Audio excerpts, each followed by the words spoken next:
This is a presentation of Northeast Streaming Sports.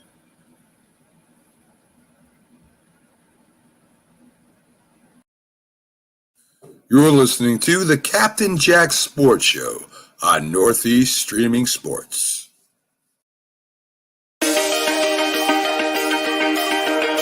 The Hometown Foundation is excited to bring back the Dream Ride experience, August 26th to the 28th at Connecticut's Farmington Polo Club. Join us in celebrating the accomplishments of our Dream Riders while enjoying live music, a car and motorcycle show, family fun zone, pet adoptions, canine demonstrations, the Fireman's Chili Cook-Off, and much, much more. Get your tickets today.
Good evening, everybody. How you doing? It's Friday night. We are here on Northeast Streaming Sports.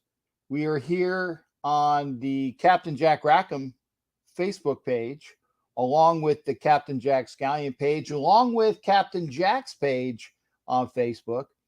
We are here with a bunch of different other things. Like I said, Northeast Streaming Sports and Twitter. And I will say this, it's great having everybody here. If you're wondering why I'm dressed like this, because again, it's Friday. And on Friday, I get to, what's the word I'm looking for? On Fridays, we get a chance to wear jerseys. So it's Jersey Day. And I looked in my closet and I'm like, what would be something unique, something great to wear on a Friday that I haven't worn in a while? So I looked up and it was hitting me right there. It's like a Brooks Robinson jersey. So to my homage to the great Brooks Robinson of the Baltimore Orioles, and I even made sure that I had the right cap on, because you got to have the funny bird. You got to have the real bird that Brooks wore. And Brooks Robinson, to me, was the best third baseman ever up until Michael Jack Schmidt. And to me, obviously, Michael Jack Schmidt is the best third baseman. But Brooks Robinson was wonderful, great, probably the best defensive third baseman. But again, that's beside the point. I do want to say thanks for all the people that are here. I'm going to go through the comments. Hey, we got the Bishop on. Good to see you there, Bishop. And again, a Facebook user, probably Chris Lentz, because Chris likes to tell me what the baseball scores are, like my buddy Jimmy Farrell likes to tell me what the hockey scores are, and also Jared. But I got to tell you this. This is a rebroadcast of the Wild Wild West show that was on the other night on Wednesday. So for those that didn't get a chance to watch it, and again, for our Roku audience, along with my folks on Twitter and folks on the Northeast Streaming Sports, here is the Wild Wild West. And we'll be joining it in just a second. But again, thank you for watching. Facebook, yeah, the Facebook user. No, Bishop. You're my YouTube dude. This guy, Facebook user. Phillies winning 5-3 in the top of the 8th. So anyway, excuse me. Need a cough button.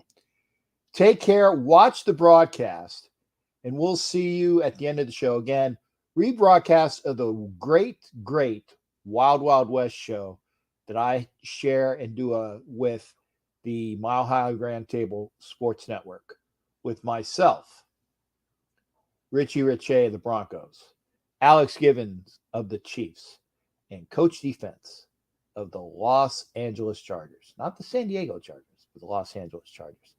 Take care, everybody. We will see you. Hey, Robert Carper, good to see you as well. Hope you will watch. Hey, Rob, I hope you'll watch again a rebroadcast of Wednesday's Wild Wild West show. So we'll see you in just a little while.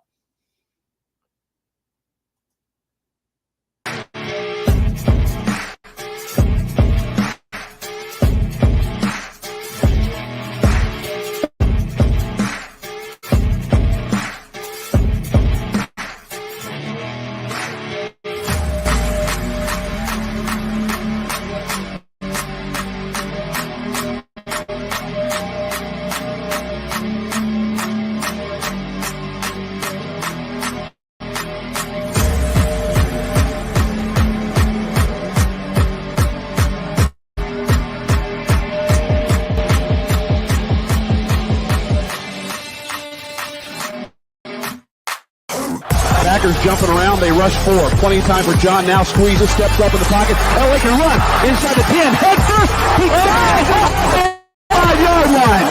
65 horsepower trapped. It might pop wide open, Rats. Get this there, Rats. Oh, nice going, baby. Yes, sir, Rats.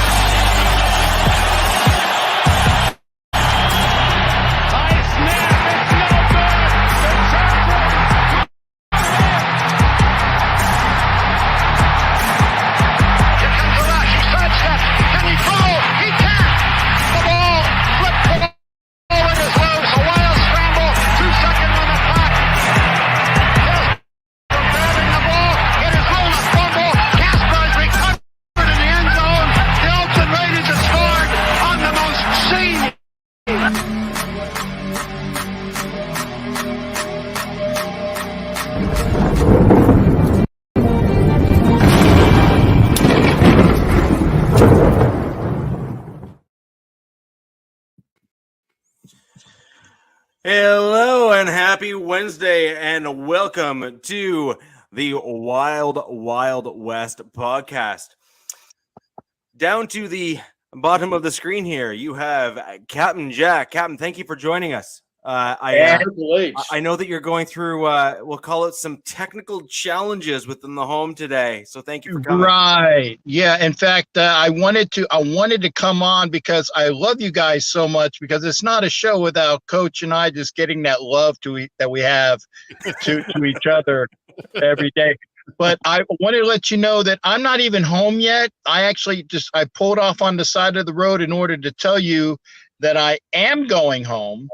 And that, so I'm here right now because, again, love the show, but I might not make it to the fullness of the show. So I will try to come back on here again. If I have to use my phone and outside, I will. But yeah, I just wanted to let the audience know that it's not a real show without the old bastard in the studio with you. And even though I'm not at my my normal Raider self, I am here because that much of a stalwart, erudite, and urbane, and wonderful. God, do I sound so effing conceited? But I'm trying not to, because I enjoy hanging out with the Wild Wild West crew. So again, wanted to be here somewhat on time. So again, to all the people here, and I know I'm talking a lot.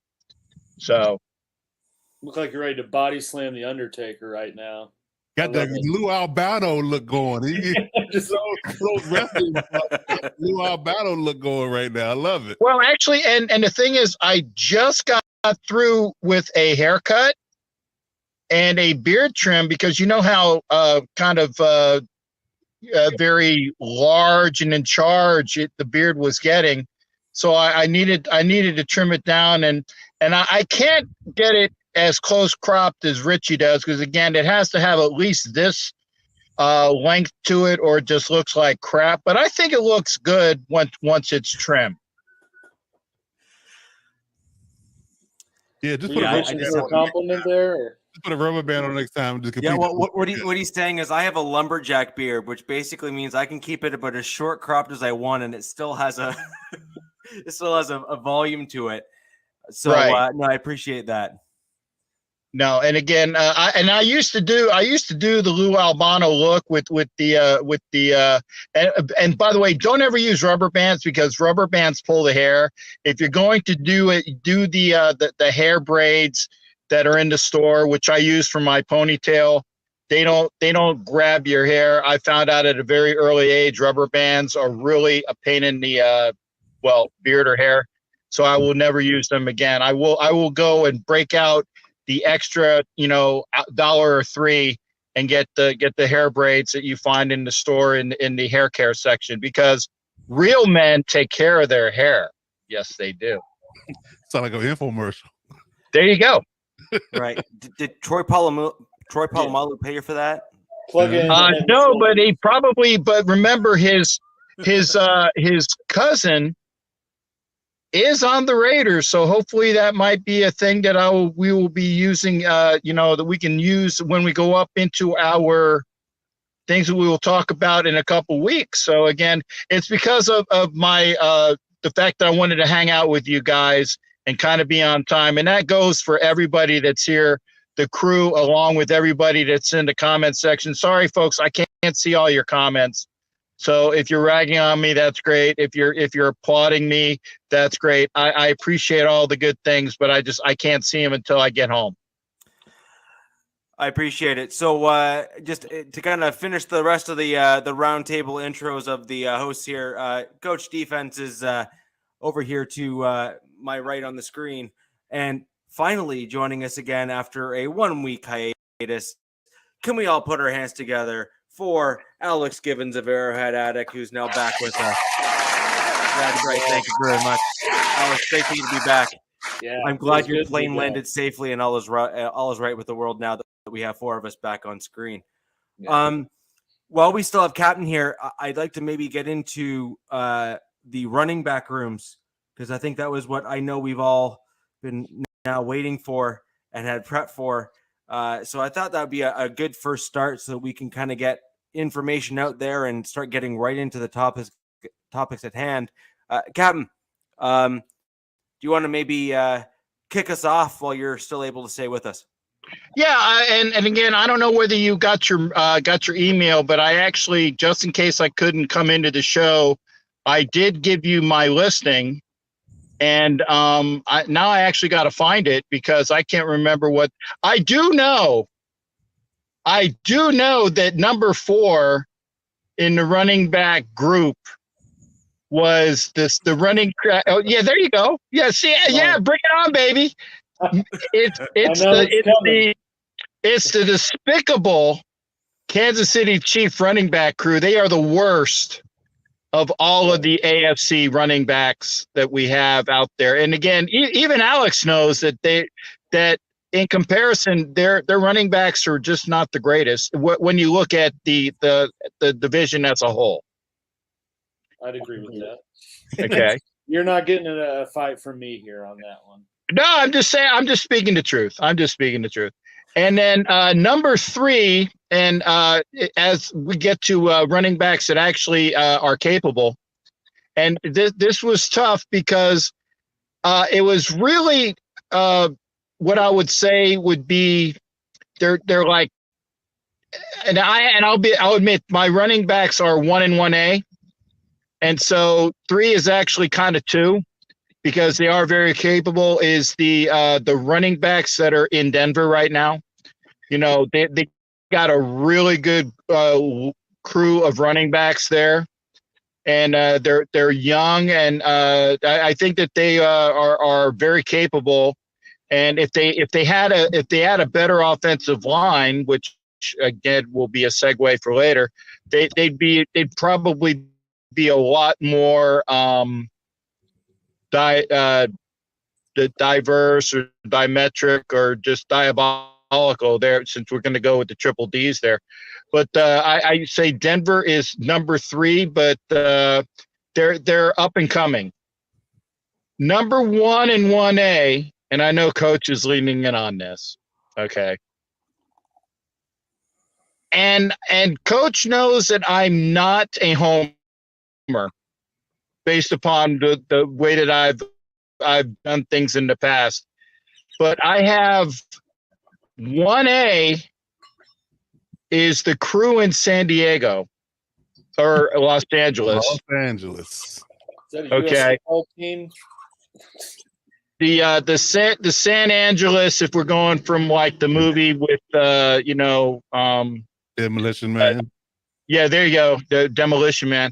The San Angeles Chargers are 1A, and they have a great running backs with Eckler. I think that the addition of Spiller is really going to be great for them, and I like what they've done. But I got to give it to the Raiders with Jacobs and Drake, and the guys we picked up from the guys that we picked up from Jacobs and Drake and the guys that we picked up, and.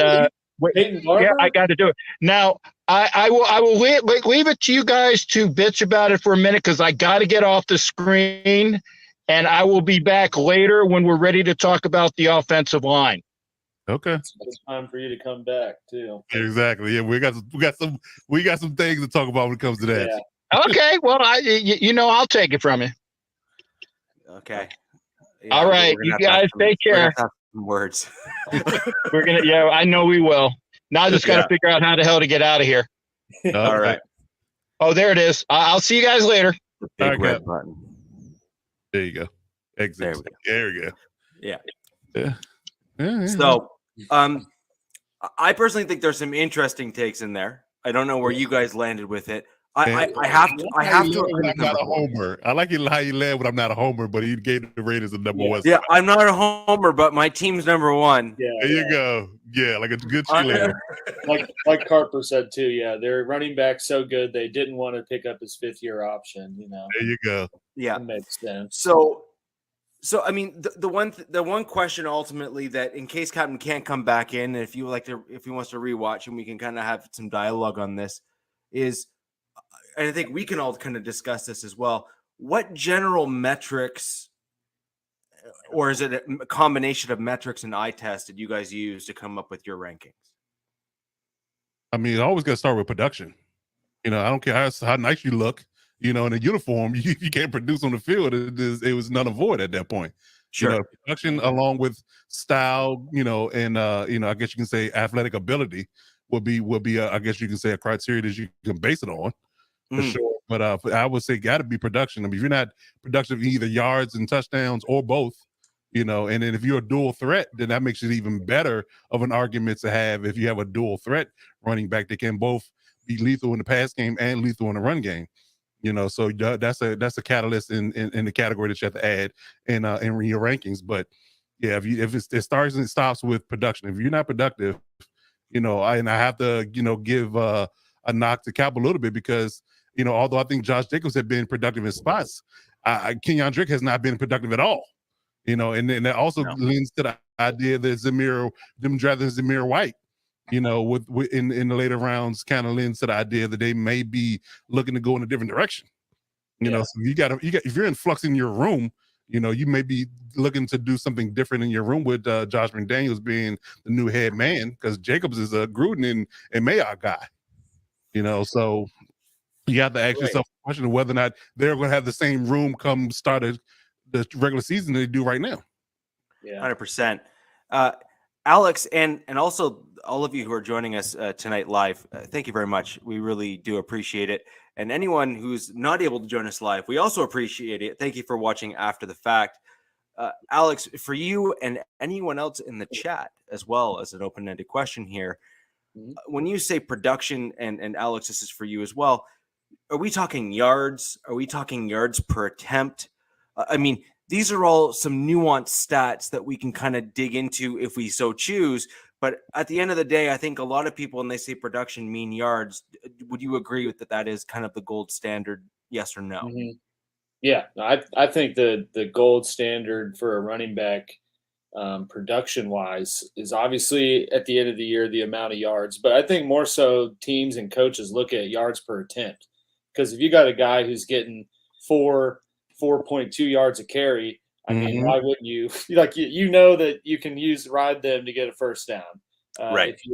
Meanwhile, you got a guy that's averaging 2.8 or, something aggressively lower than that.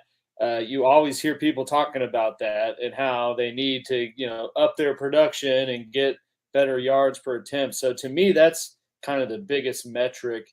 And, with what Coach said, thinking about the topics going into this, I took kind of the overall production from a rushing standpoint, as well as like the depth of the room. And those are kind of the two biggest factors for my rankings with the AFC West teams. Okay. So where did you personally land then in terms of where your rankings kind of slid? Where did you rank compared to Cap? I did agree with Cap at number 4. There. I mean, I think I say it every week, and you guys say, "Well, they don't run the ball, so what does it matter?"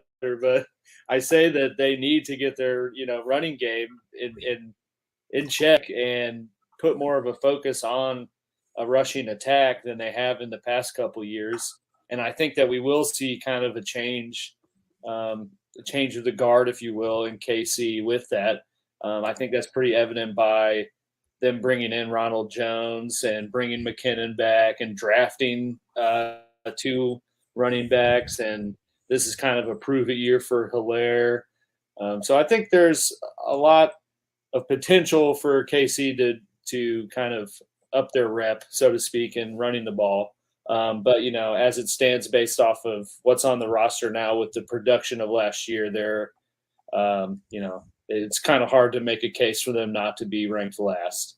And then 3, I put the Raiders just because I thought there was a clear difference in tiers when you compare the rushing attack of every team and the depth kind of across the board. Kind of opposite of, I guess, how Cap feels. I just don't think that, similar to Hilaire, I think it's a make it or break it year for Jacobs. It obviously is. So they didn't pick up his option, but the franchise as a whole doesn't think that he's their guy for the future. And I just, and Drake, doesn't doesn't really bring much to the table. That was kind of an aggressive Gruden signing and for no reason. And I just don't really think that's a very pivotal thing in the Raiders offense. You don't hear them talk about it. It's always Derek Carr. It's always the passing attack with Waller. You never hear them talk about Jacobs being a true, bell cow workhorse or anything like that. So that's, but they are better than the Chiefs. I'll give them that. So that's why they're 3. 2, I put the Chargers. And I don't like doing 1A or B. So I always want to think of what's the biggest difference. And to me, it was kind of the overall depth that Denver has with their rushing attack, because they kind of have a two-headed monster. I mean, Gordon and Williams almost rushed for 1,000 apiece last year. That's pretty good. And whereas LA, Eckler is a beast. He's a fantasy machine, but he only is if he stays healthy. And outside of last year, I feel like he goes in spurts of missing time, and you can tell that they don't really have much, behind him to kind of plug and keep the offense going, which I think they know that too by the additions they made, bringing Spiller in and trying to get a second, a two-headed attack. As much as I want it to be Crockett, but or not Crockett, Roundtree. Crockett's on Denver, right? Yeah. You probably want him on your team too, because he'd be an improvement. Oh yeah, well maybe, I don't know. Oh no, he's a good running back. Trust me, I've been impressed. You have to use them to make them good, though. Well, yes, they don't need to use them. That's the thing. But so I think LA and Denver both have very top tier rushing attacks. I think Eckler's a little bit more of a weapon in terms of the passing game. But the reason I put Denver 1 is just because they're so effective running the ball with not just Williams, but also Gordon. And I think that's only going to continue to progress into this next season. I do think there might be a little bit of a backdrop just because Russell Wilson's there, and there kind of be a different tone to their offensive attack with passing and everything. But I don't see it, dipping all that bad. And I mean, anytime you have 2 guys that almost rush 1,000 yards, you got to be in the conversation for one of the best running back groups. Respect. Definitely respect the take.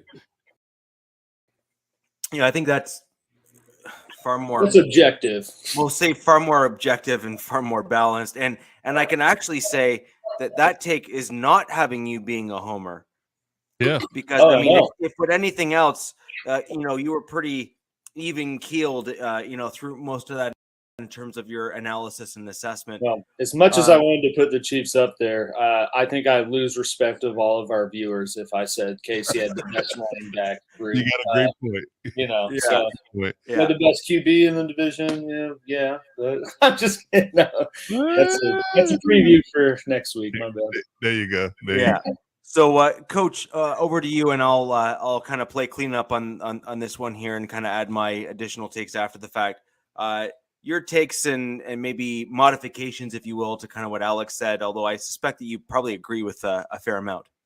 I do. Actually, Alex was pretty spot on in the take I had, in all honesty, because I would definitely say the Chiefs are 4. And that's based on just this play style and play calling. Now, again, it would it would do us a really big favor if Andy stayed true to his form and just be pass heavy. But if they ever decided to add a running attack, an effective one, to their offense, it could make for a better, more productive overall side of the ball. But until Andy decides to do that, he has been, the Zebras don't change the stripes sometimes. But so if he's true to the form, it's his short passing game, is his running game, and he will likely always be 4th in the division in production, yards, and overall talent, because they just don't need a bell cow running back because they don't utilize them. You would be almost wasting a draft pick or money spent in free agency to bring one in. So yeah, I would definitely leave the Chiefs at 4. I will put the Raiders at 3 as well, because again, the idea of what they're going to do. I think Josh McDaniels is a bit of a pass-centric guy as well, especially with the weapons he has now.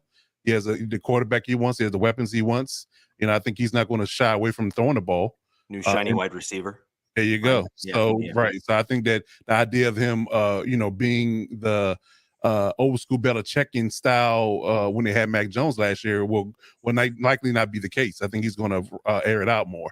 And again, we're going to lean into the idea of the offensive line here in a minute, but I mean that plays into it. Because no matter how good your running back is, your offensive line isn't productive, then you can forget it. So I think that's the biggest reason why the Raiders remain at 3. Just on play style and talent up front. Definitely, and I would lean into the idea the Chargers are 2. It's I think it can't be close. I think the gap is going to be narrow at the end of the season. It's my hot take because I think Spiller's going to be special, and I think he's going to keep Eckler fresh. So I think the idea of them having the 2 solid, who could be number one running backs in their arsenal with that revamped and improved O-line, I think will definitely add to the idea that we're going to have a balanced offense, running and passing. So I will put Chargers at a very high 2, and I will put the Broncos at 1. I do wonder, can they honestly and truly, I guess you can say, duplicate the production they had last year, because again, they did change, offensive schemes. They did change offensive offensive mindset, and I don't want to say Hackett is a more of a pass guy. So will he lean on his bell cows, because he can have the production that he wants from Gordon and Javonte Williams? Because I'll be honest, Javonte Williams is a certified dog. I'm not going to sit here and lie. I mean, if I'm sitting in the computer and he's on the board to draft in fantasy, I'm taking him. He's a certified dog. So in again, having bringing Melvin back is a blessing in disguise, because again, you keep him fresh.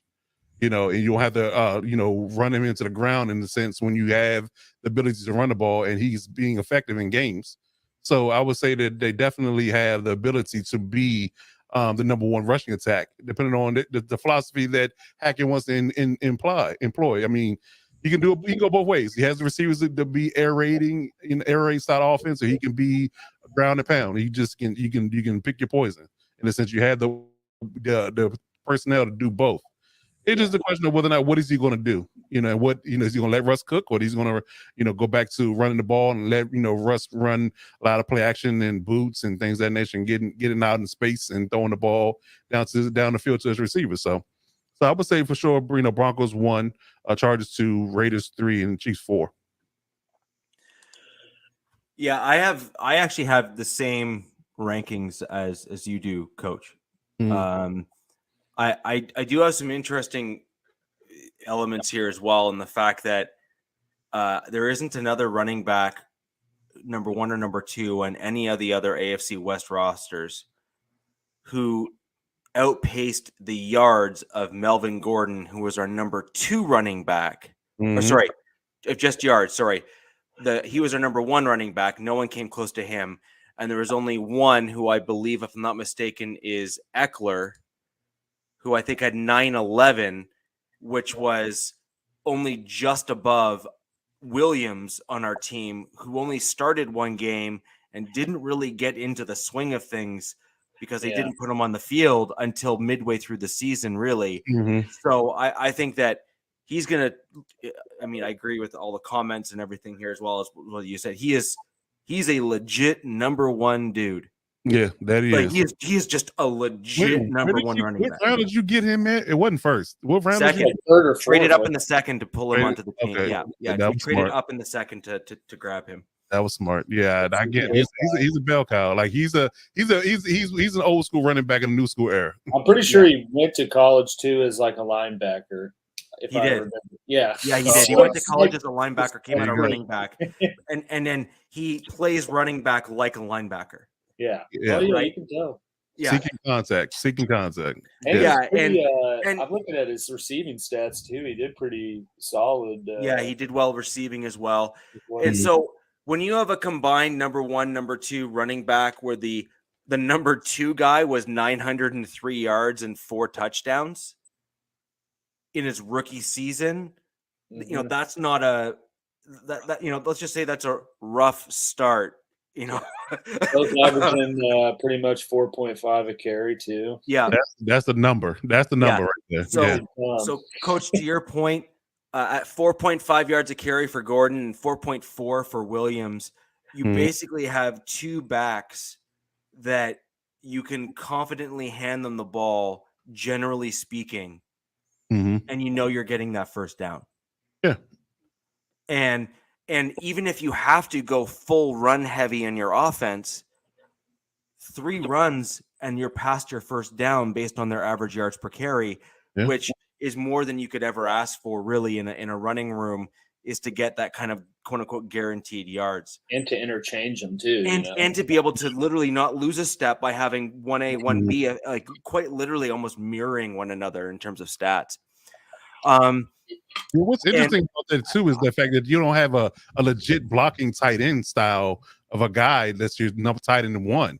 The fact they're getting that type of production and not having a legit blocking tight end at tight end one speaks to the volumes of the production they're getting as well. That's why you have to give kudos where kudos are offered, because that they just get it done. They just get it done. And Melvin Gordon though just pops off runs. I swear, it doesn't matter how old that dude is, he will at least have one 80-yard run in a season. Like, right. I can't hate him. A bunch of Chargers fans want to, throw vitriol his way when it comes to him being, turning over to the Broncos and not re-signing with the Chargers. He won me a fantasy title last year. So I mean, hey, money in my pocket, ring on my finger. Listen, me and Melvin are okay. I wanted the Chiefs to sign him this year. That was kind of on my. I wrote an article about like free agents I wanted, and that was the guy I wanted them to go after. I was kind of upset he stayed, but I get why. I was actually gonna. I didn't want to interject when you were speaking, but that's exactly what I was kind of getting. I was gonna say when you were giving your take on your running back room was. That's what you guys are missing for the Chiefs. So when you look at the way Andy Reid would like to run things, he wants diversity, he wants mismatch, he wants that kind of stuff. A guy like Gordon would be a perfect fit for you because he's kind of a bigger, stronger version of Jamal Charles in some ways, where he's got a bit of a speed. People underestimate Gordon's speed because he's such he's a quick dude. And he's also, there was 2 catches in particular last year where I think he actually made one of the last catches that allowed us to win a game, but he made a catch that I've seen most wide receivers drop. And so to me, he's a perfect Andy Reid fit. The other thing I do want to bring in, Glenn, thank you for joining us this evening. Glenn Hauser of MHRT Network. You can catch Glenn and the rest of the guys on MHRT Network, the 5280 podcast on Tuesdays. Glenn was just making a great point about Javonte and just how he kind of split the load between him and Carter in college. So what you got is a guy that was part of a run-heavy offense, but was able to keep tread on the tires and not wear his body down as much when he was going through college. I know that's kind of more of the college mold now in terms of how a lot of these colleges do like to run their backfields. But nonetheless, a lot of the times when colleges land on a guy, they say, well, why would we not just put that guy out? And so you saw that with Derrick Henry, for example. Why get him off the field when he's clearly the best player on it? So, and even at the NFL level, he's basically still either the best or one of the best on it, which kind of speaks volumes for him and his rushing. But I think Glenn's point is really well taken and certainly accurate in the fact that Williams, and the other thing, if I can kind of also add on to that in terms of what Williams did for me, which really surprised me, at the college level, Williams liked to bounce outside a lot. He always wanted to go outside, go round the right tackle, round the left tackle. He always wanted to go wide.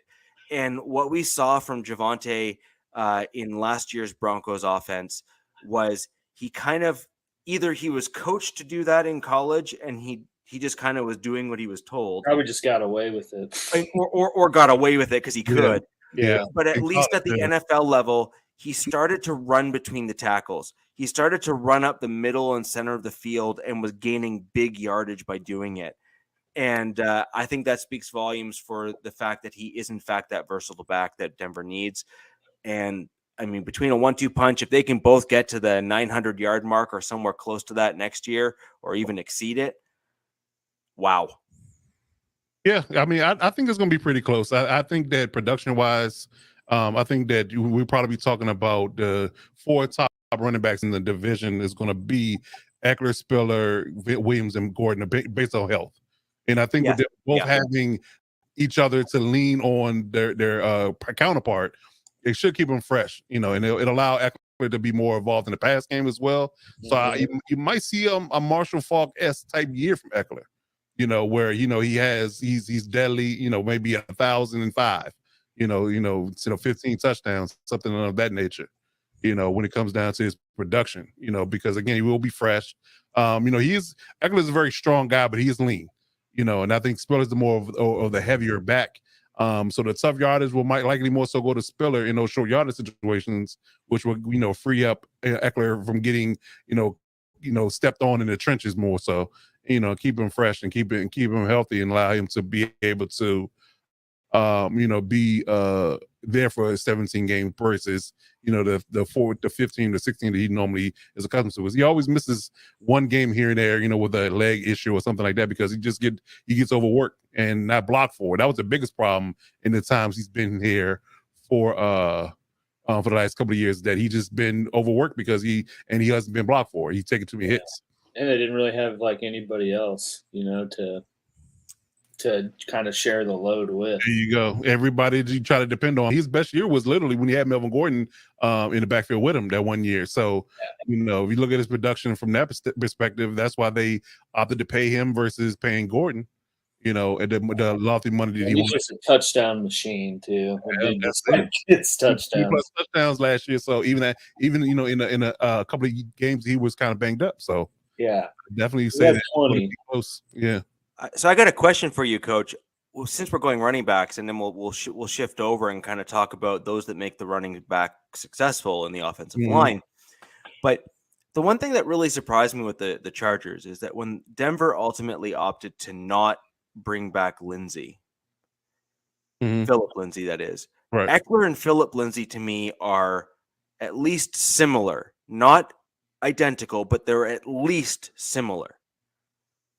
Now, Lindsey may not be as good of a pass catcher, or at least a proven pass catcher, although in Miami, he kind of showed he can clearly do it. So the question here is, why do you think that the Chargers haven't gone after, I don't want to call it an Eckler clone, because I think that's disrespectful to Eckler and what he's kind of shown he can do and what he can be in the league.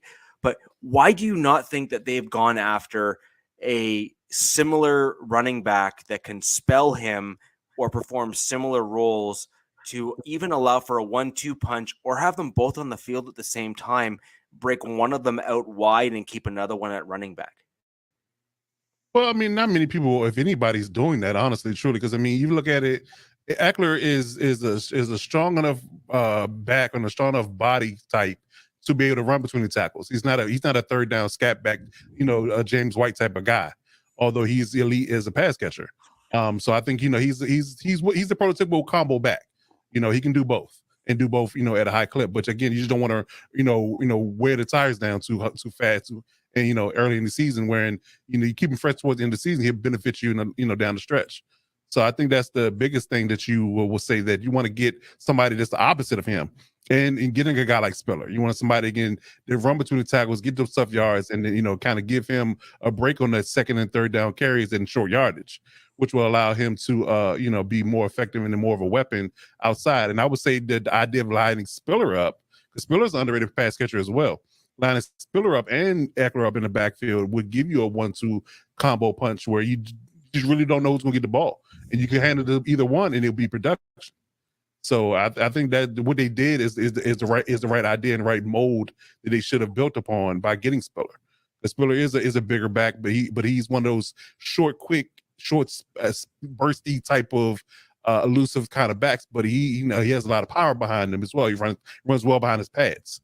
He did get even a lot of comparisons to Le'Veon Bell in his early days. So something like that, and a nice change of pace back. That is key component. nice change of pace back to Eckler is something that you want to have so you can kind of give people headaches when it comes to matchups.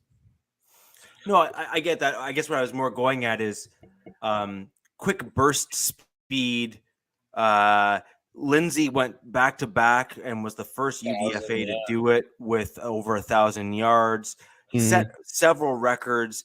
Was looking like he had.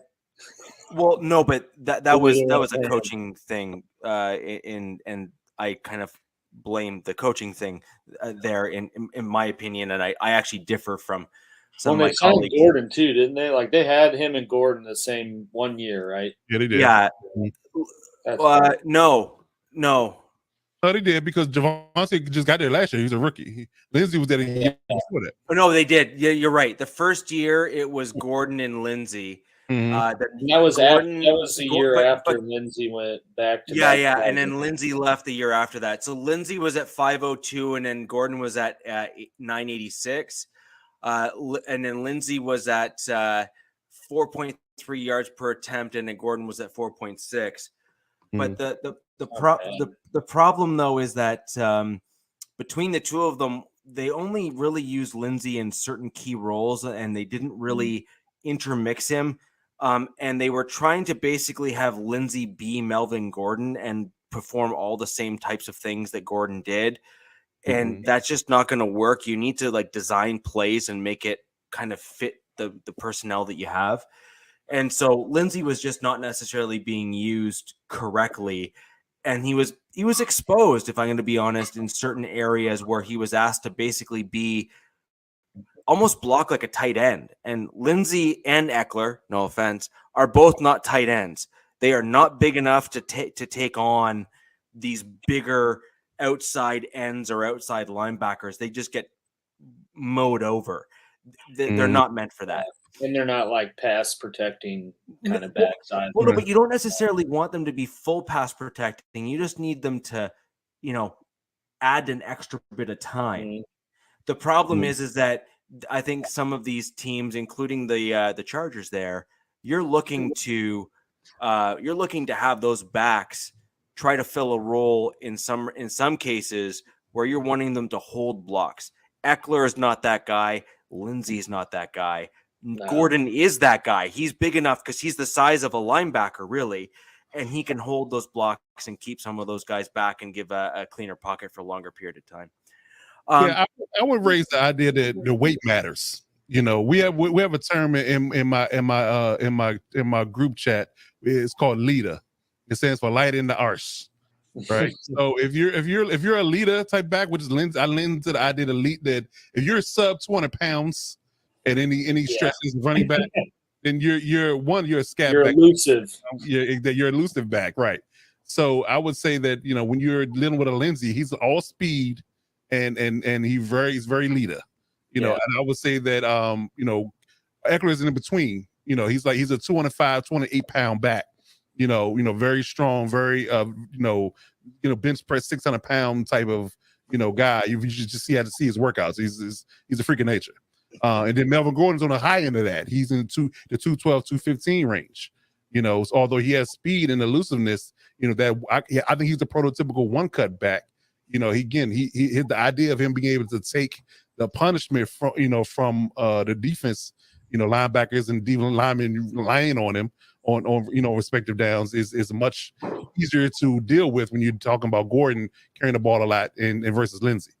So again, it's just those tough yards, that durability to have and enough more weight on behind your pads would lend to the idea that you will be a more consistent runner versus a pass catcher.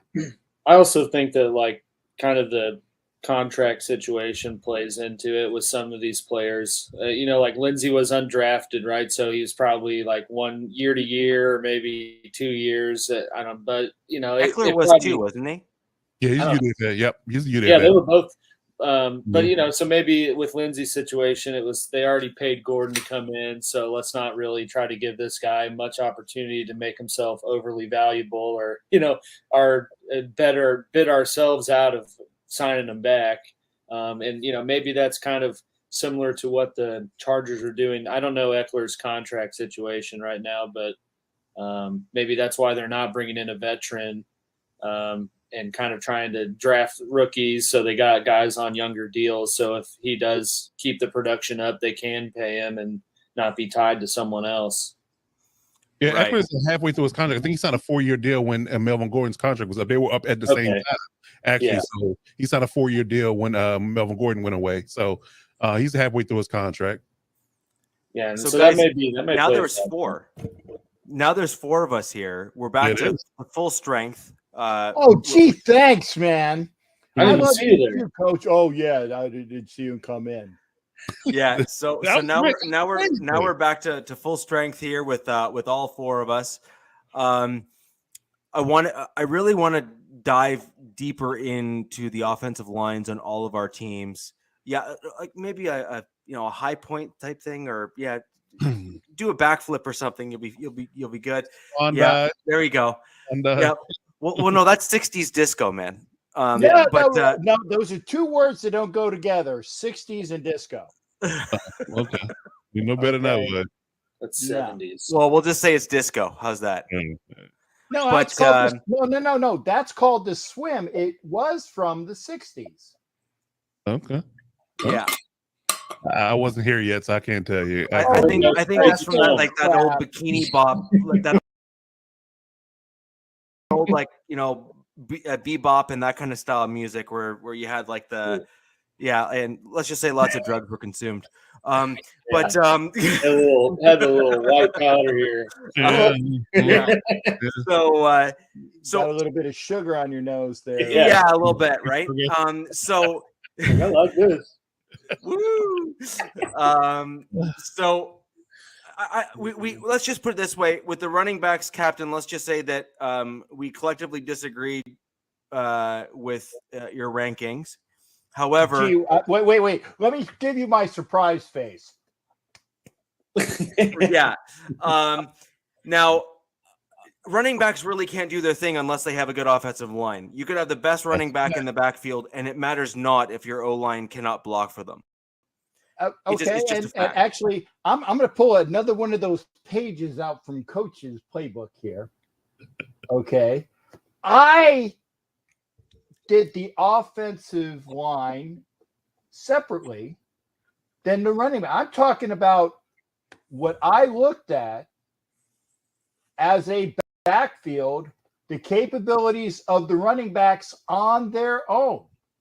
Yeah, so it's like I was looking at my running backs versus your running backs versus his running backs versus their running backs playing behind a neutral offensive line. So that's why I came to the conclusion that I did. I didn't bring in the offensive line into it. I'm talking about if I got these guys as a whole, this is how I would rank them. And that's where I came from that. Now, have we gone into the offensive lineman yet? That's what we're doing right now. Okay. So how about you kick us off? May I start again? Yeah. Yeah. How about you kick us off? Yeah. The worst offensive line in the AFC West drum roll, please. is the Las Vegas Raiders. No, they're not Oakland. That's good. I was It's the hoping Las you'd Vegas say Raiders. the Raiders. And only because you look at what, and again, I'm not biased. I don't know why you guys seem to think I'm biased. Like I said, I did running backs and we're all behind. Let's say I did the running backs and we're all running behind a line of the Cleveland Browns line. No, I did the running backs, not putting up with the line, the running backs. Now I'm looking at the offensive line. And the Raiders right now have the worst offensive line in the AFC West. Now, it doesn't mean that they can't get better. It doesn't mean that they're not a viable unit, because this worst offensive line is only going to get better. And oh, by the way, they made the playoffs last year, Coach. So they must have been doing something right, because the offense scored enough points when they needed to. But the worst offensive. What have you done for me lately? Okay, well, the last lately I had was a game against the Chargers in January, and we beat you. That's the lately I have. That's the last lately I have. Because the only other lately I have beyond that we is have that a we burn went to on the the playoffs, we soundboard because lost. that has some sizzle to the comment right there. Let me tell you. It is. Close the yearbook, man. No, I'm just saying. Okay, here's the deal. But right I say now, that, but if you look at the Raiders' offensive line against the people that are on other lines, they're the worst. Not by much, because I think that they're just a little bit worse than the Denver offensive line. And Denver is 3 in my book. Okay. Denver's 3 in my book because they have the same problem that we have. We have a swinging gate at right tackle, and they have a swinging gate at right tackle. And even Richie knows that as well. We're going to see if we've addressed that. They're going to see if they've addressed that. The 2 best offensive lines, and again, I had them at 1 and 1A, and this will surprise you, is I'm actually projecting, because as far as capable starters right now, you would think that Kansas City is 1 and the Chargers are 1A. But I think that the Chargers have done enough in what they were doing in the draft and other things that they are going to supplant Kansas City with the number 1 offensive line right now, because there's also a question mark with Kansas City with Orlando Brown. And as of right now, at 8:19 p.m. on the 29th of June, he's not signed. But I still am going to give a little. Sorry? They franchised him? Did they franchise him? yeah, he's on the team for this year. Is he signed? After Okay. this Well, year? We don't apologies. know. They He franchise was. tagged him. Then So yes, he is. So they are clear cut number 1. Thank you. Yeah. I'm just kidding. But you know what? The last time I saw the Chargers, they lost their last game. What have you done for me lately? You lost the last game. You guys, if you're gonna bring it up, I'm gonna effing throw it down your throat. Anybody say anything about the last game of the season? I mean, technically, last game of the season was a loss in the playoffs, but that's a whole nother conversation. Exactly, because that's the latest thing we have, right? Okay. All right. Then. So but in my guess, like I said, Raiders number 4, Raiders Denver Broncos number 3. Okay. I have the Chiefs at 1A. Okay. And I'm projecting the Chargers to have a better offensive line this year. Okay. But that don't mean diddly poo, as Coach Mora reminded us. Don't mean diddly poo. Diddly poo. Okay. And I'm holding my tongue. Coach, as being number 1 and likely 1A per captain's rankings, what do you have in terms of where you think your team's going to land on the offensive line, and also your rankings of the AFC West? Well, if I may, I need your help with the Denver Broncos. I guess you could say O-line, because I'm struggling a little bit about what it is and what it isn't. You know, because again, that we're also talking about a change in culture, in a sense. You know, I will give kudos to Dalton Reisner and Garrett Bowles for being a solid, addition to the left side. But I've heard you say in your own words that you had questions about where the center, right tackle, and right guard is going to be come the start of the season. So it's I'm not concerned about right guard. Not concerned. Oh, so Glasgow is going to be the guy. No. Quinn, maybe. Quinn Miners is the guy. Okay. No, let's just make no mistake. That dude is a stud. Okay. I think I just said. See, there's an echo in here because I just said that too. So then you got the echo. Yeah, okay. Yeah. No. I don't think you. I don't think you understand. That dude is just like. He's a mauler. Fair enough. Yeah. Okay. He's you guys want Sawyer to be. Oh well, yeah, I hope he is then, because I've definitely got a stock when it comes down to hopefully he supplants Pipkin and Norton at the right tackle spot. But we'll get into that in a minute. So that solidifies for me. Of course, the Raiders for me are 4. I would say that honestly and truly that based upon from a production standpoint and now the quarterback you have, I feel like I would give the Broncos the edge over the Chiefs in regards to ranking, based upon honestly, that is absurdly hot. Now again, and I'll tell you why I have issue with the Chiefs O-line, because I don't feel like, although I think he wants to play it, I don't feel like Orlando Brown's a left tackle. I don't think he's athletic enough. I think he's a right tackle, but he wants to play left tackle. That's where his dad played. Now, whether you pay him as a left tackle, he's not Trent Williams or David Bakhtiari. I mean, he's just not. I mean, hell, I don't think he's Rashawn Slater. But so I got questions about him being a left tackle. Don't have an issue at all with Creed Humphrey. Creed Humphrey's a bona fide stud. You stole him in the draft. Creed Humphrey's a stud. Joe Thuney's a stud. But your right side of the line. A stud. Who? Trey Smith, the right guard. Is he? Yeah. Undrafted and one of the highest rated guards in football last year. Yeah, Sure. Yeah. So that just leaves Andrew Wiley then, and we'll leave it at that. But I would say, I mean, if because again, I'm very high. If I had to match them up again, I have questions about Brown's pass pro. I think he's a better run blocker than he is a pass protector. Honestly, and you pass the ball more so than you run the ball.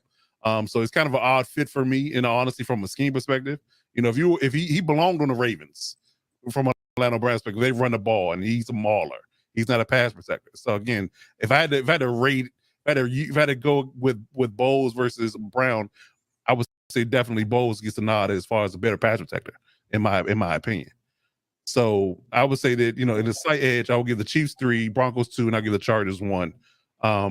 Just based upon the things I've underscored. And if the things check out the way I wanted to, you have Rashawn Slater, Matt Filer, Corey Linsley, Zion Johnson, and Jamari Salyer at right tackle, and let's go win the Super Bowl. That's Lindsley, right? Huh? The center. Corey Linsley, yeah. Corey Linsley, right? That's because you guys signed it's the Packers center, right? Yeah, we hope. Yeah, from a couple years ago. Yeah, Corey Linsley. Okay. Yeah. Okay. What was that? What was the last 2 words that you used there, Coach? Because I don't think that those 2 words ever go with the Chargers in a sense. Yeah. Just for your reference, Orlando Brown gave up the same amount of sacks as your highly touted Rashawn Slater. So, did it now? Who is a rookie? Both gave up 4. No. But he's a bona fide left tackle. So but I think the important thing to keep in mind is Slater did that as a rookie. Oh yeah, no, I do think Slater's very good. A rookie. Brown is not a rookie. Yeah. So I think that when you have a rookie who steps into the league can we at least all agree that the left tackle is probably one of the most difficult positions to play on the NFL offensive line? Yeah, period. Right? I think we can all So if you have a rookie that comes in and basically matches a veteran that's at the back end of any contract who's now getting tagged, at some point you have to say, dude, we nailed the draft. Oh, yeah. Orlando Brown has started since 2018 and has only given up 10 sacks in his whole career, playing between right tackle and left. Having Lamar Jackson as your quarterback, so that's kind of skewed. Okay, I'm just saying.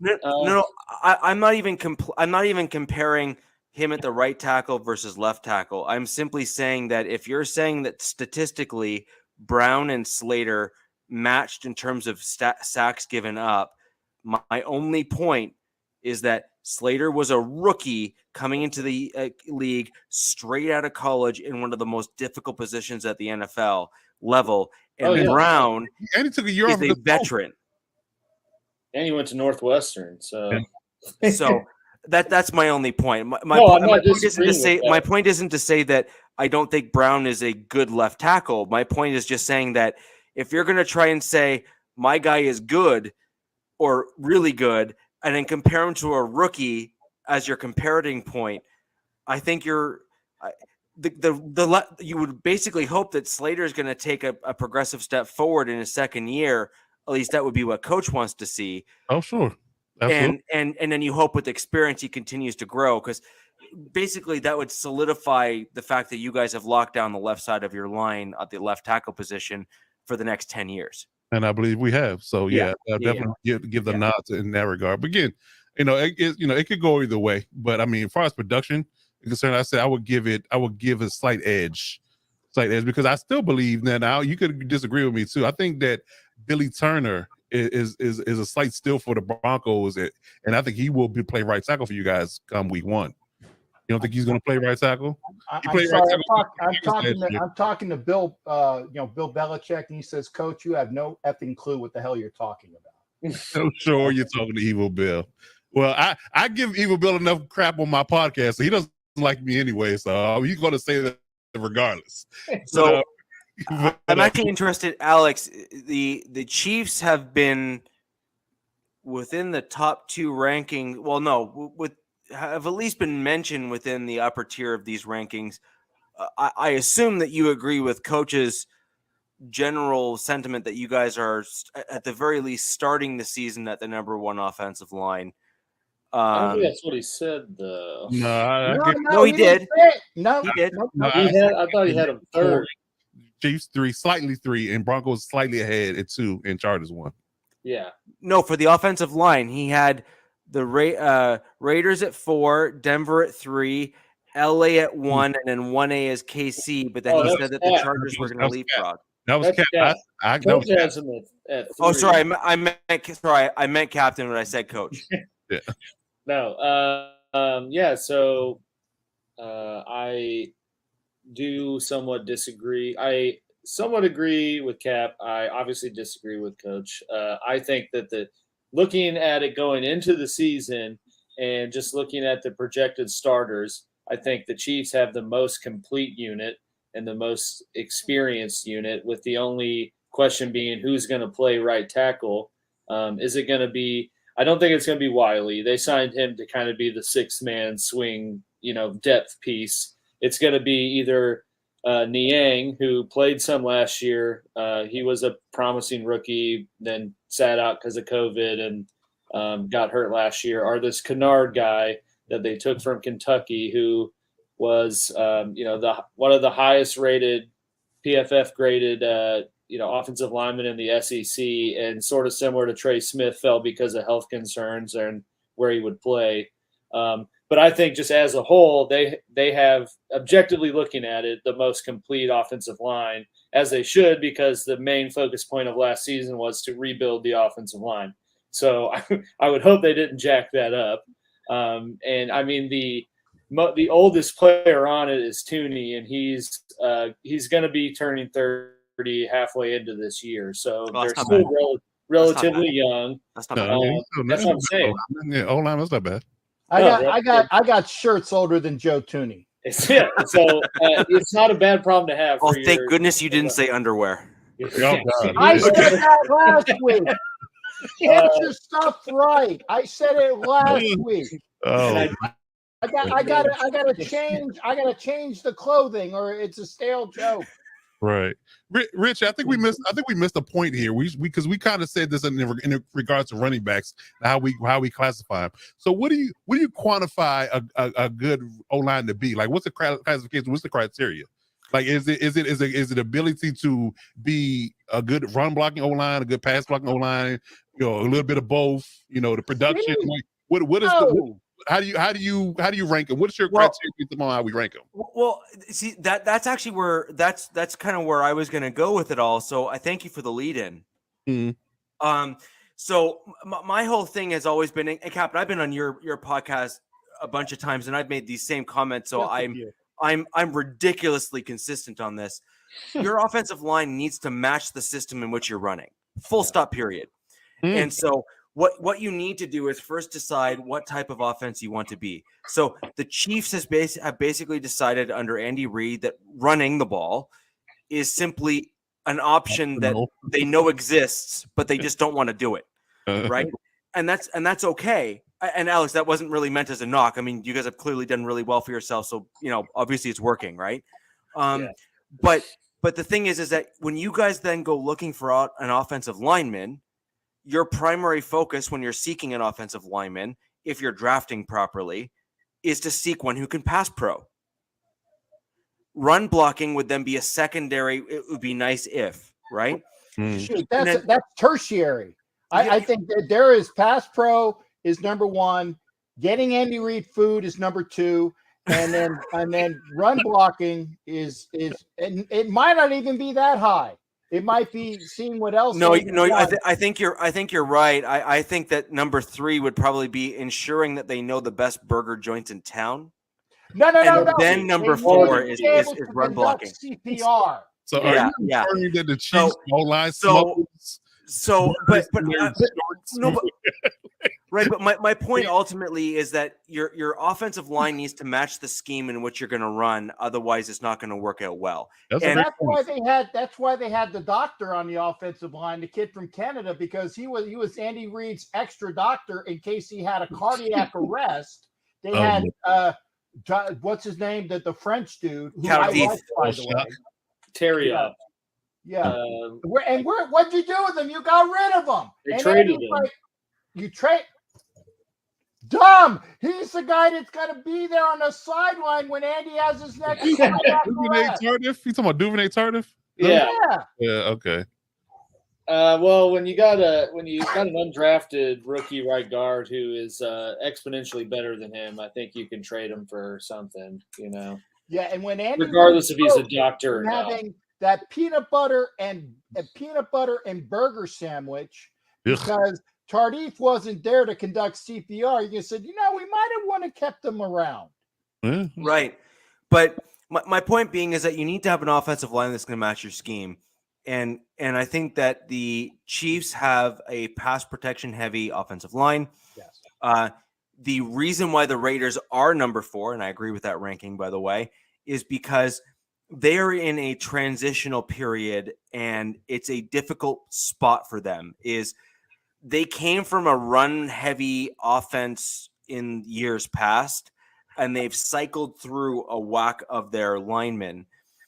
The challenge that I had with Gruden is that he was trying to go after personalities, in my opinion, rather than fitting people to the scheme or size. And he wasn't necessarily going after skill sets. I'm looking at from the outside in, right? So I'm going to disagree with you and Alex, and I am putting the blame firmly on Uncle Fester, aka Tom Cable. Uncle Fester. Okay. Tom Cable. And I thought, well, hey, Tom Cable, not a bad guy. I gave him way too much credit.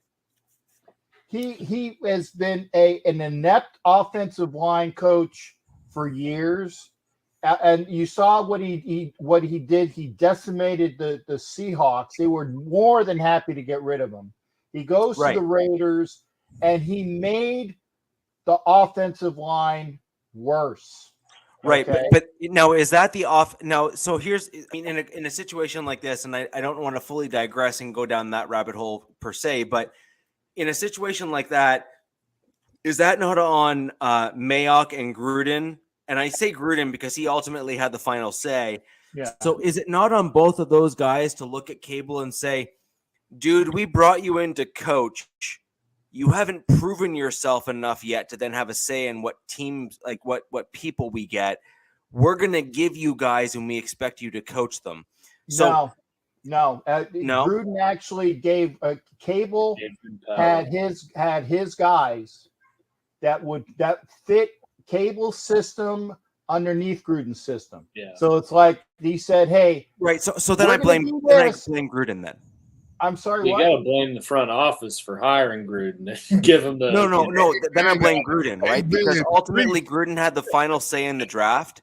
In terms of he had that extra 1 percentile over the GM, which is a really weird setup, right? Because that typically doesn't happen. Trust me, I will never do anything to to back up Gruden other than with his current legal battle against the NFL. I agree. Yeah, he was horrible.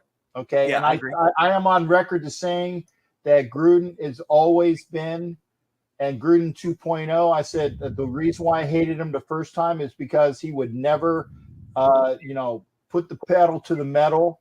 And the Raiders went to a Super Bowl when they had Mark Trestman on their offense, okay, under Callahan.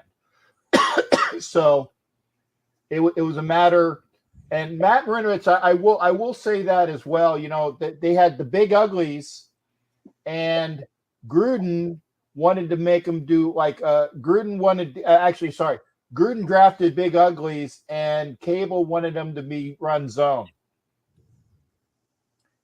No. And what I think that we are finally going to do, and that's why I said the Raiders right now, they are the number 4 offensive line because I appreciate you saying it, Rich, they are in transition. Right. And I can't remember the Italian guy's name. I'm going to call him Guido for right now, for lack of better terms. I'm sure that's going to get me a lot of hate mail. But Guido, who is a Dante Scarnecchia. No, it's Dante Scarnecchia was the Patriots offensive line coach and was a fantastic guy. Oh, Bracilli. There you go. Carmen Bracilli. Elite coach Scarnecchia from the Yes, Patriots. Dante Scarnecchia was elite. And Bracilli is cut from that cloth. And that is why I think that they are only going to improve. But because coach is of the mind, what have you done for me lately? I gotta rank them at 4. But the thing is that under Bracilli, they're going to improve, and they're going to put the best players out there, and they're going just because they right now they have the number 4 offensive line doesn't mean that they are going to be the crappiest offensive line in the AFC West when all is said and done. And a lot of it is going to be under Bracilli using McDaniel's system. And what is that offense called, people? This is Amelia Earhart. Gwyneth Paltrow offense. the Earhart Fairbanks offense. Thank you. You guys keep screwing up the test. It's the Amelia Earhart Carlton Banks offense. Yeah, Carlton Banks. But there you go. Carlton Banks. I like it. Does it come with the dance? It has to. It has to. Okay. Yeah. There you go, Cal. Get it. Yeah. Not bad for an old dude, man. Not bad. No, hey, bad. You saw my Twitter. You saw me dance to "Gotta Get Up Early in the Morning." So when we look at these different offenses, and this is why the offensive line and the system that is run is so important. So, Coach, you kind of hinted at it in your rankings. You're saying, like, I need your help. I'm trying to figure this out. I think you're absolutely correct. And I think if you look at the 2019 Broncos and how we played near the back end of the season in an outside zone blocking scheme, we had a fair number of the same linemen that we had now then. And you saw a lot of them fit that style of offense better. And then this is just my opinion, so I'm going to kind of like preface this, which is then John Elway and Fangio. There's some argument within Broncos country as to which one of them, did the deed. They fired Scangarello, and they brought in Pat Shurmur, who was, let's just say, much worse. And then he attempted to fit a square peg in a round hole and then tried to say, well, it's not my fault at the same time.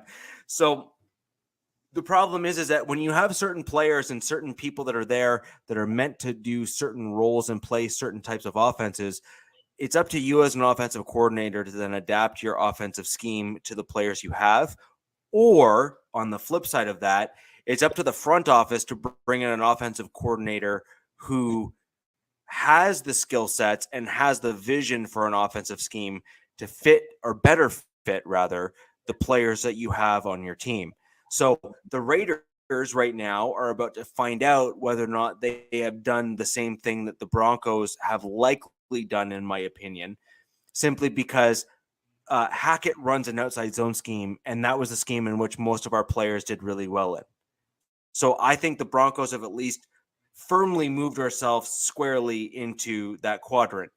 What the Raiders don't know right now, which again is why I agree with the number 4 ranking, is because their offensive linemen were not around, most of them, or any of them, if I'm not mistaken, when they ran the current offensive scheme that they're likely going to run. And so you need to make sure you do the full stop period on that though too. No, I don't do that. Only every once in a while. You got to dust that in sparingly.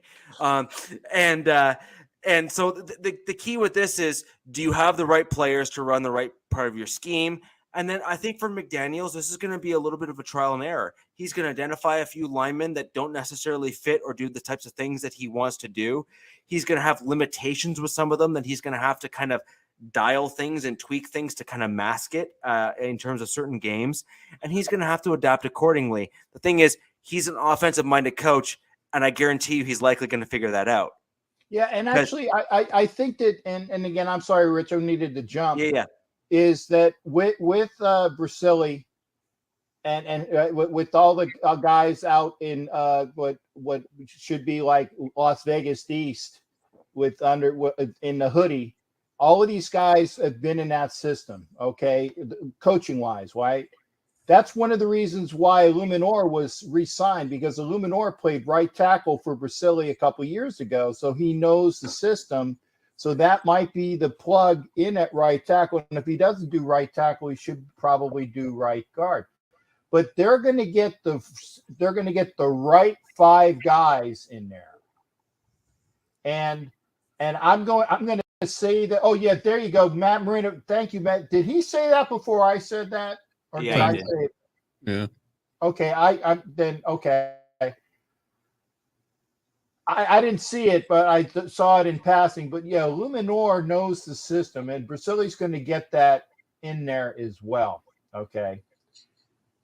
They're going to get I love Sharif, man. He loves the bag on McDaniel. You know, it's like, okay, Thanos, got you, brother.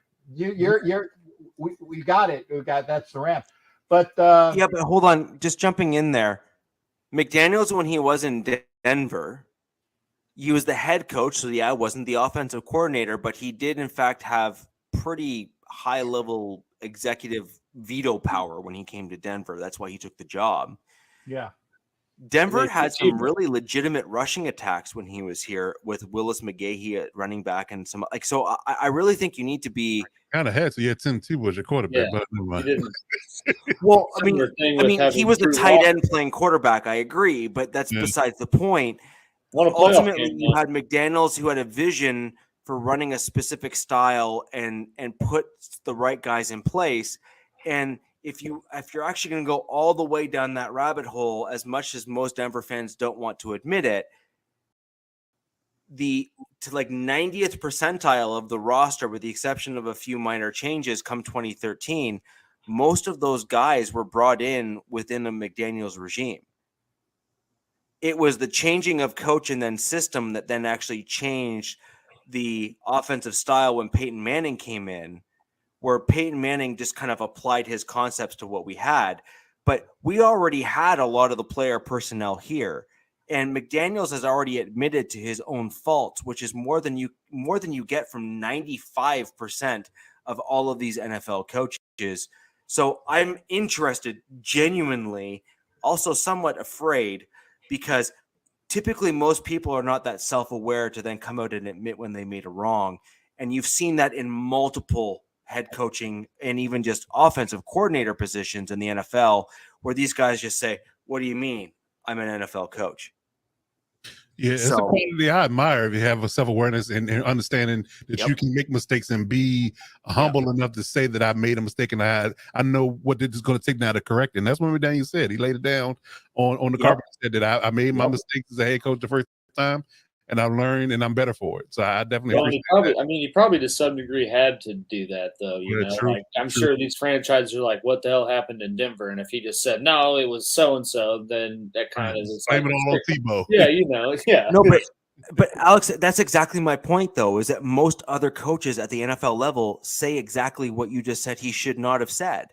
Exactly. Yeah. And instead, McDaniels publicly, in front of everybody, in front of the world, said, "Yeah, this guy screwed up," and came clean. And I think there's so few coaches at that level that have that wherewithal to say, "I made mistakes. I've learned from them, and that's why I waited this long to do what I wanted to do." Well, I mean, I really think that if we're going to be honest at the AFC West as a collective whole, that's the whole purpose of having the show, is that we need to be mindful of the fact that when another team within our division brings in a head coach that has that self-awareness, because that can be dangerous, because that means he's already proven that he's willing to pivot his offense, I mean, on a whim, just for fun. And if he can also adapt himself personally to certain circumstances like that, that can really make him as a dangerous coach, because Andy Reid, to look at your team, is willing to take open-ended questions and open-ended suggestions from anyone who comes into his office. So I do question and wonder whether or not McDaniels is in a similar mold now, where he's willing to say, "I'm imperfect, so therefore I need to look at advice from others and then adapt accordingly." Yeah, I think he is. And kind of one thing I wanted to add to it is, I think it's kind of – I bag on McDaniels, but I'm also at the same time kind of like nervous for him to go to Las Vegas. That's exactly because, it. Yeah. like Sharif said, every year he's talked about being one of the sought after guys for a head coaching job, and every year he lets it pass. And then this was the one, except he did go to the Colts and then said, "Oh, wait, never mind." No. I Captain, hold on, Captain. I need to take this address over, because every time I hear this comment, I get just a little bit more pissed off. Trust me, I think McDaniels did a whole whack of stuff wrong in Denver, and I think that it was on him to own it. And I was actually pleasantly surprised to hear him do so in the Raiders presser. However, the Colts, when McDaniels was originally brought in, made multiple promises to him as the potential head coach. McDaniels then found out through his own contacts, and by the way, there's multiple sources online where you can find this, through multiple contacts, found out that the Colts were misleading him when he was brought in and committed to the Colts.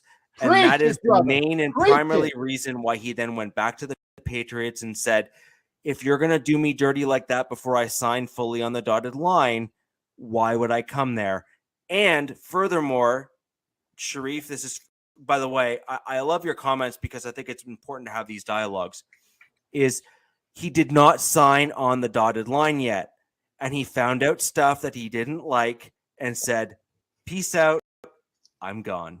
He pulled a Randy Gregory before Randy Gregory put it in. Yeah, exactly. Exactly. Use the Colts reference for a little comedic jab at Andrew Luck. But what I'm trying to say is it's, I think, nerve-wracking for other AFC West teams that of all the off seasons, this is the one he decided to leave New England and go to Las Vegas, because he likes what's already on the roster and probably liked that the abilities he's going to have to build what he wants. And, Derek Carr, for as much as I like to bag on him, is a pretty solid quarterback compared to Mac Jones or Cam Newton and what he had since Brady left.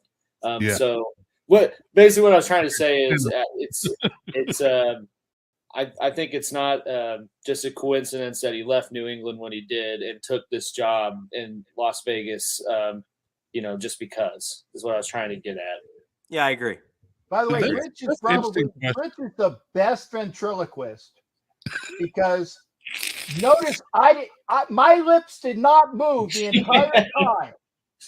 My lips did not move the entire time when he gave the dissertation of everything I was going to say. So thank you, Rich. Next time, don't up the too much because it's a little bit much, on because the he's right on the above you. reach.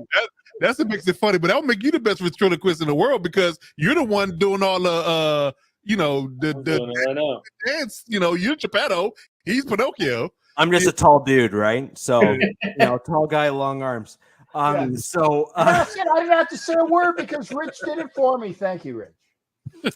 So with that in mind, my general kind of consensus on the offensive line is I agree with the initial breakdown, although I think quickly Denver is going to insert itself somewhere into the number 2 ranking in the AFC West, simply because I believe the player personnel that we have on the offensive line truly better fits the outside zone run scheme that Hackett wants to run.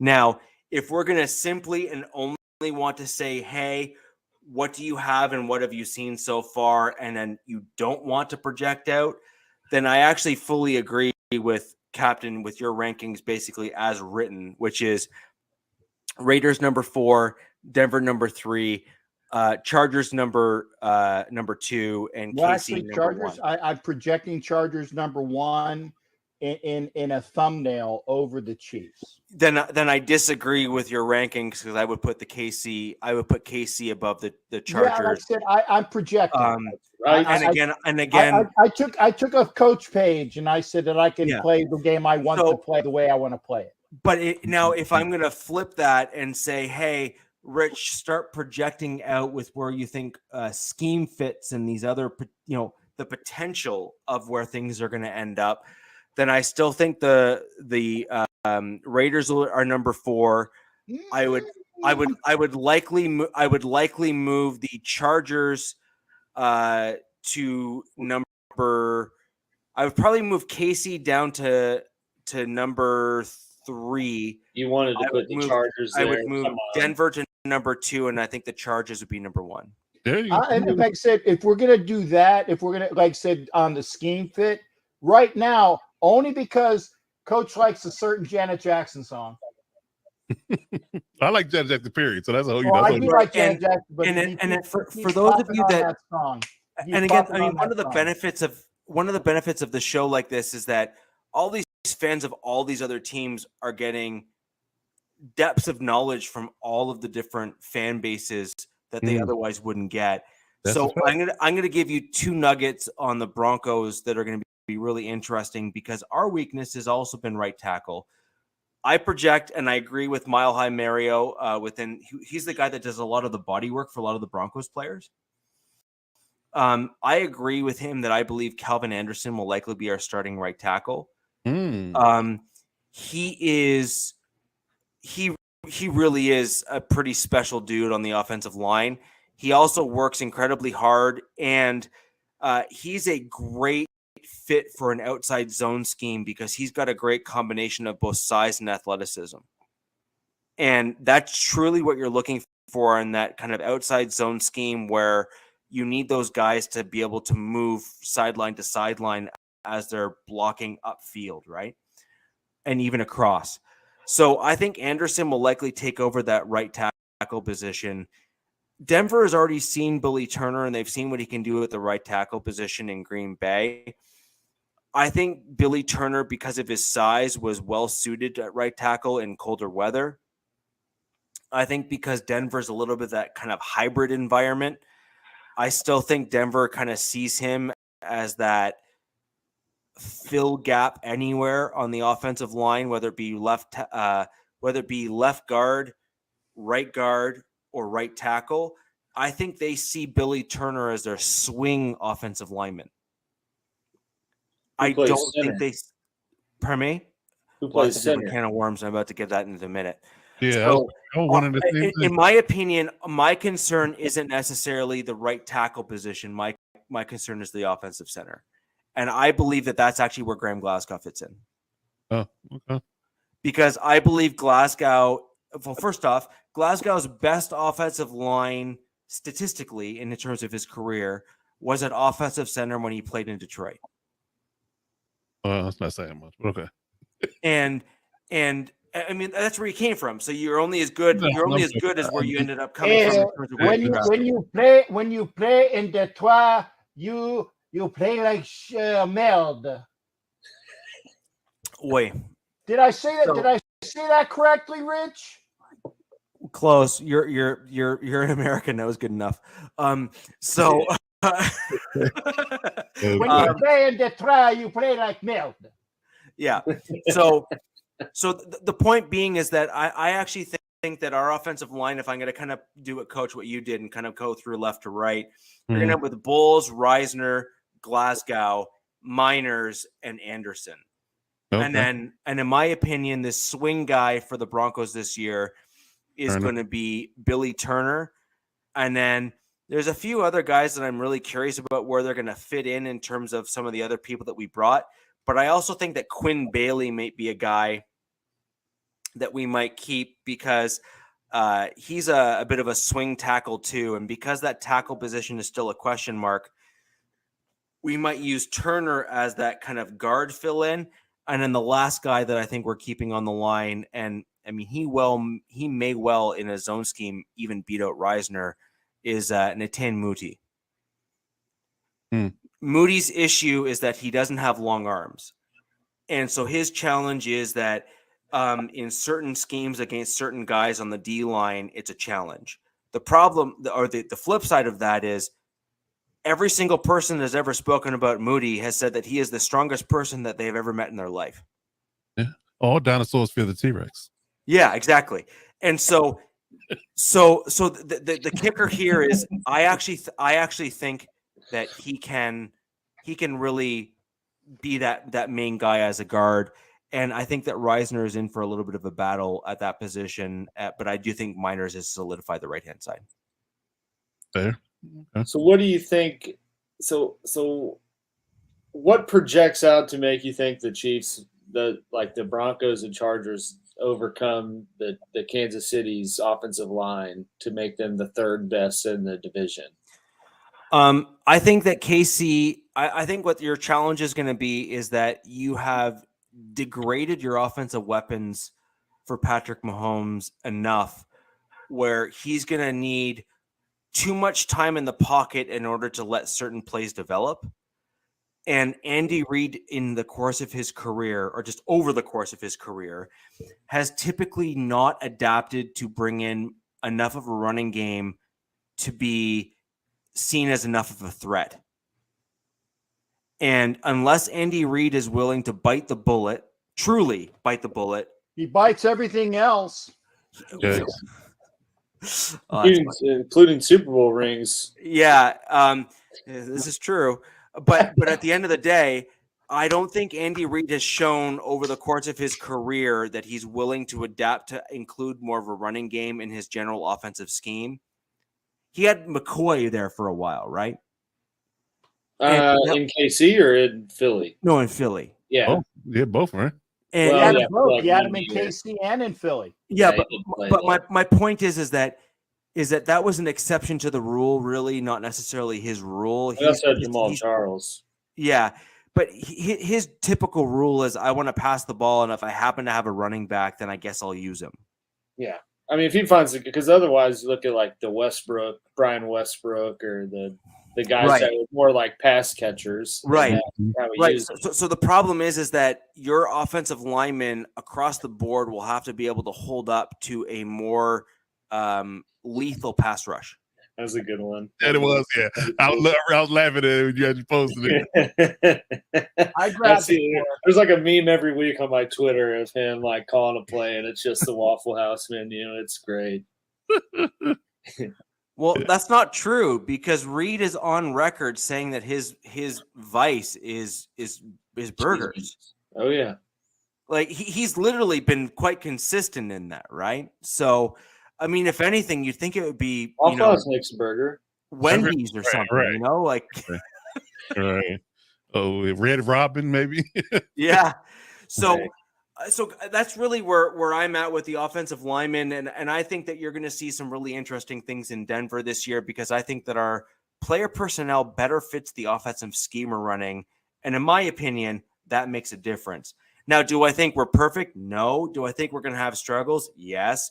Do I think you're going to see certain players, if they don't move certain guys around? Yeah, I think that'll be a problem. I like Waffle House. I love Waffle House. I love Waffle House. But go ahead, though. So I do think that'll be a problem.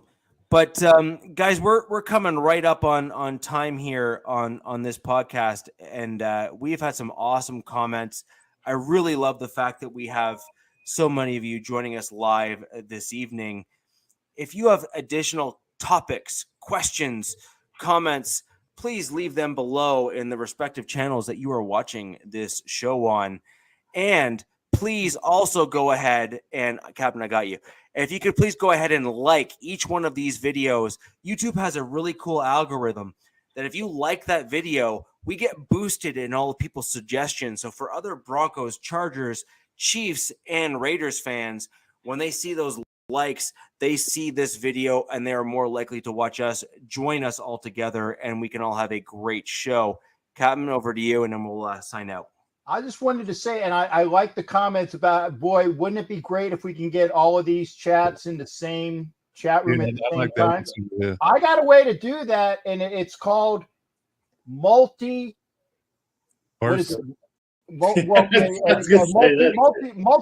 Yeah, Marvel, that stuff there. No, put it on a couple windows. Put all this. Watch the show. Put the volume on one. Watch the show on various channels on Twitter as well as YouTube, and I know it takes a little bit of an effort, I know, but this way you will be able to have all the comments at the same time. Plus, it gives us all a boost because you're watching us 3 times, but we're all getting credit for it as well. And Rich was saying, we love you, and I mean that. I love everybody here. I got people that are watching from Coach Defense's show that come on my show just to laugh at me, which is wonderful but at least I got them over there doing the show now. And that's fantastic. But there you go. We enjoy everybody that's out there. I really mean that.